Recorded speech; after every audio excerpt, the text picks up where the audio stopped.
King Tut went to war against Alexander the Great in Memphis, and then Nashville supposed to be Athens, right?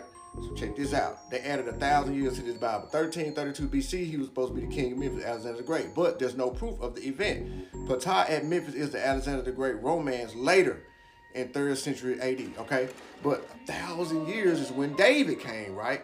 And I think they added that 1,000 years to confuse us. David is really King Tut life, and Goliath is Alexander the Great because he was such a big, huge figure in war. Okay, King Tut, 1332 BC is when he died. Alexander the Great died in 323 BC. If you remove that 1,000, it's the same year. 323, David and Goliath, right? Okay, so David had King Tut life, basically. They lived the same life, the same exact life. If you remove that 1,000, it's the same exact life. Now, keep looking. So Alexander the Great, 1323 BC, he died of what? They say malaria right here, of a disease or something like that, right? Okay, King Tut died of what? They said it could have been malaria, and a chariot hurt his leg. He had a big gash in his leg, but there weren't no chariots from war because they found daggers and bow and arrows and everything in King Tut tomb.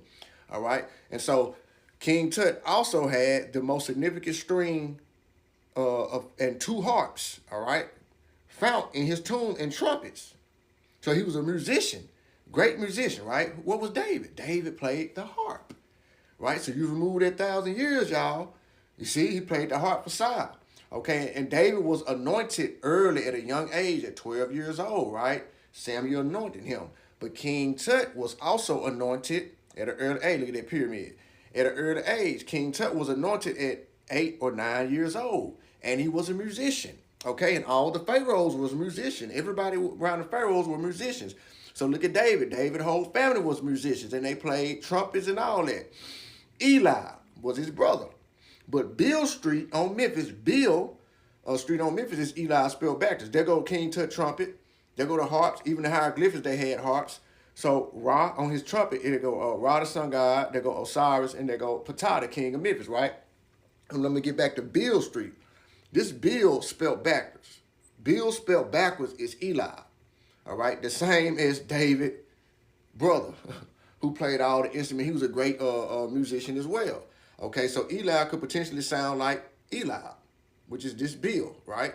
That's Eli. That's Bill spelled backwards. So, like I said, English, when it was first developed, it was spelled backwards. Now, this is David. Now, David's name is divide. Both ways, it could say it's pronounced as divide, phonetic speech. And that's where they get us at. So David was a divide of when they made the Bible, I think, look a certain way and not look like it was the pharaohs and transferred their lives. And anytime you put Roman and Greek, that means it was Hellenized and it was taken and made something else. You know what I'm saying? Just like Moses was Anakton. And God would never make the first statue naked. You know it's Greek and Hellenized if it's naked. God would never do this. And they made it bronze to let you know that who he really was, what color he really was, King Tut.